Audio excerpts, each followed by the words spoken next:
उत्पत्ति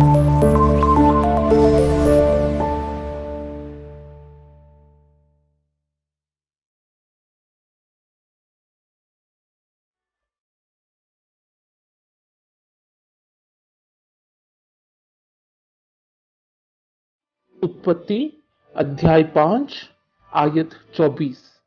genesis chapter 5 verse 24। यहां पर इस प्रकार लिखा है, हानोक परमेश्वर के साथ साथ चलता था, फिर वो लोप हो गया क्योंकि परमेश्वर ने उसे उठा लिया। पहला लाइन पर हम लोग ध्यान दे रहे हैं, हानोक परमेश्वर के साथ साथ चलता था। ये आयत को पढ़ते समय कहीं ना कहीं हमारे दिल में भी एक इच्छा, एक प्रार्थना इस प्रकार उठता है, प्रभु हम भी आपके साथ साथ चलना चाहते हैं। तो आज हम लोग हानोक के जीवन के बारे में ये सीखेंगे कि हानोक प्रभु के साथ साथ कैसे चल पाए। हानोक के जीवन में ऐसा कौन सा गुण था जिसके कारण वो प्रभु के साथ साथ चला। उसके लिए हम लोग एक आयत खोलेंगे, इब्रानियों का किताब अध्याय 11 आयत 5 और 6, Hebrews chapter 11 verse 5 and 6। यहाँ पर इस प्रकार लिखा है, विश्वास ही से हानोक उठा लिया गया कि मृत्यु को ना देखे, और उसका पता नहीं मिला क्योंकि परमेश्वर ने उसे उठा लिया था।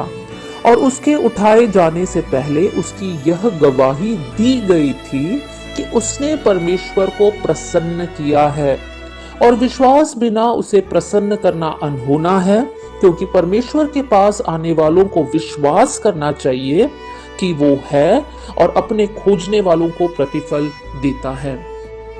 हानोक के जीवन में कौन सी स्पेशल बात थी? यहाँ पर हानोक के बारे में जब हम पढ़ते हैं, हम यहाँ पर ये बात सीख सकते हैं कि हानोक के जीवन के बारे में यह गवाही दी गई थी कि उसने परमेश्वर को प्रसन्न किया था। मेरे प्रियो, हानोक परमेश्वर के साथ साथ कैसे चल पाया? क्योंकि वो हर समय परमेश्वर को प्रसन्न करता था, और इसलिए वो प्रभु के साथ साथ चल पाया। वो प्रभु को कैसे प्रसन्न किया? 6वीं आयत में यहाँ पे लिखा है, विश्वास बिना उसे प्रसन्न करना अनहोना है। ये आयत आज हमारे लिए है। प्रभु के साथ साथ चलना चाहते हैं तो परमेश्वर के सामने ऐसे जीवन को जिए जो देखकर परमेश्वर प्रसन्न हो जाए, और उसके लिए हमारे पास विश्वास होना बहुत जरूरी है, क्योंकि विश्वास बिना परमेश्वर को प्रसन्न करना अनहोना है। It is impossible. तो आज हमें ये सीखना है कि हमारे अंदर विश्वास होना बहुत जरूरी है। कैसे पता चलेगा कि हमारे अंदर विश्वास है? बहुत से वक्त हम बोलते हैं हमारे अंदर विश्वास है, हम विश्वासी लोग हैं, हम प्रार्थना करते हैं, ये है वो है, बड़ी बड़ी बात हम बोलते हैं, लेकिन क्या वास्तव में हमारे अंदर विश्वास है? मैं 2 बातों को बताना चाहती हूँ जिसके द्वारा हमारे जीवन को हम जांच पाए क्या हमारे अंदर विश्वास है या नहीं। सबसे पहले, अगर प्रभु पर विश्वास है तो हम परमेश्वर के वचन के अनुसार जिएंगे। हम वचन पर मनन करेंगे और बाइबल हमें क्या सिखाती है उसके अनुसार हमारे जीवन को हम लोग आगे बढ़ाएंगे।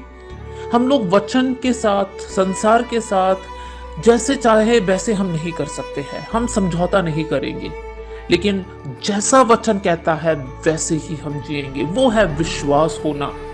तब जाकर हम प्रभु को प्रसन्न कर सकते हैं, और तब जाकर हम परमेश्वर के साथ साथ चल सकते हैं। दूसरी बात, बहुत से वक्त मैंने ऐसे देखा है कि पापा हो या मम्मी हो अपने बच्चों को जो है, जब बहुत छोटे होते हैं तो उनको हवा में ऐसे उछालते हैं। कभी कभी देखते ही हमें डर लगता है, लेकिन वो बच्चा जिसको उछाला जा रहा है उसको कभी डर नहीं लगता है, वो हंसता है। उसको पता है कि मेरा पापा जो मुझे फेंक रहा है वो मुझे पकड़ लेगा, मैं नीचे नहीं गिरूंगा। वो एक भरोसा उसके अंदर है। बच्चा चाहे छोटा है लेकिन फिर भी उसको मालूम है कि मेरा पापा मुझे पकड़ लेगा। ये है विश्वास।